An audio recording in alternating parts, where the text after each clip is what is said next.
सर्वांना नमस्कार। आज आपल्या विद्यालयामध्ये दरवर्षीप्रमाणे आपण अमरेंद्र भास्कर मराठी साहित्य संस्था पुणे शाखा सातारा या संस्थेतर्फे आपण बालकुमार साहित्य संमेलन भरवतो। आपली नागेवाडीची लोकमंगल हायस्कूल आणि बालकुमार साहित्य संस्था शाखा सातारा असं संयुक्त विद्यमाने आपण हा कार्यक्रम पार पाडत असतो दरवर्षी आणि अतिशय आपल्याला त्यासाठी सुंदर असा प्रतिसाद देखील मिळतो आणि एक सुंदर कार्यक्रम आपल्या शाळेमध्ये होत असतो।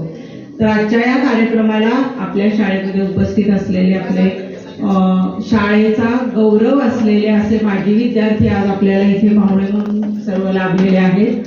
तर या लोकमंगल हायस्कूलचे अध्यक्ष शिरीष चिटणीस, त्याचप्रमाणे आजच्या कार्यक्रमाचे माननीय सागर शिंदे, अक्षय भोसले आणि कुलदीप पवार हे आपल्या शाळेचा गौरव असणारे माजी विद्यार्थी इथे उपस्थित राहिलेले, त्याबद्दल मी प्रथम त्यांचे स्वागत करते।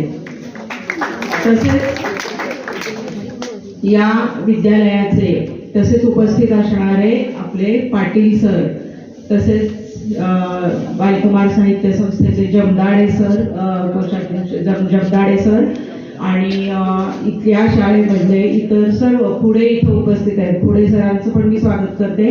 कसबे सर, जाधव सर, त्यानंतर आपले मामा मांबुलकर मामा, सावंत मामा आणि सगळे विद्यार्थी या सगळ्यांचं मी स्वागत करते।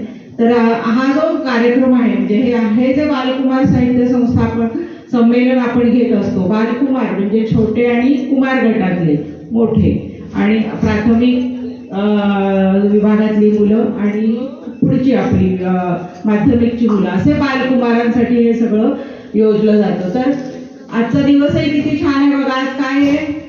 दत्त जयंती आहे आणि आत्ताच आपण काय केलेलं आहे? दत्त जयंतीचं खाली आपण दत्ताच्या गुरुदेव दत्तांच्या प्रतिमेला आपण पुष्प अर्पण केलेली आहेत आणि सुंदर असं भजन मांबुलकर मामाने आता गायलेले आहे मुलांच्या बरोबर, मुलांच्या साथीने। तर इतकं छान वातावरण निर्मिती झालेली आहे।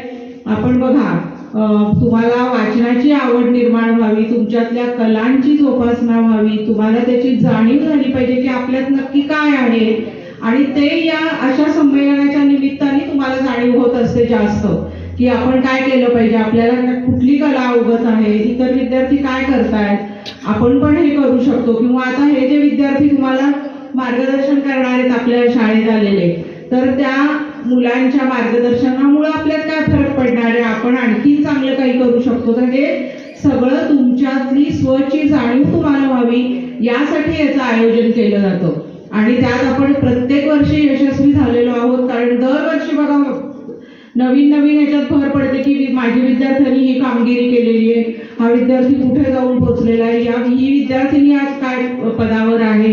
तर हे आपल्या समोर येत असतं। बाहेर शाळा सुटली की इथून म्हणजे शाळा शिक्षण संपलं की ते विद्यार्थी बाहेरच्या जगात गेल्यावर सुद्धा चमकतायत आणि आपल्या शाळेचं आणि त्यांच्या कुटुंबाचंही नाव ते मोठं करतायत। हे आपल्याला अनुभव अतिशय चांगले आलेले आहेत। म्हणून ही शाळा सुद्धा त्यासाठी तुमची प्रसिद्ध आहे की सतत चांगले विद्यार्थी इथं घडवले जातात आणि त्यासाठी आपण ह्या अशा संमेलनांचं आयोजन मुद्दामून करतो की तुमच्यातल्या स्वची तुम्हाला जाणीव होईल, तुमच्या हातून दरवर्षी छान कामगिरी घडेल आणि मुख्य म्हणजे तुमच्या कला विकसित होतील। वक्तृत्व कला असेल तुमची, आणखी सगळ्या प्रकारच्या म्हणजे इतर चित्रकला असेल, वक्तृत्व कला, नृत्य कला, या सगळ्या कला, लेखन कला असेल, या सगळ्या कला तुम्हाला या ह्याच्यामध्ये संमेलनामध्ये याची तुम्हाला झलक बघायला मिळते आणि आपल्यालाही त्यात गोडी निर्माण होते। मुख्य म्हणजे वाचनाची गोडी जास्त निर्माण होईल, तुम्हाला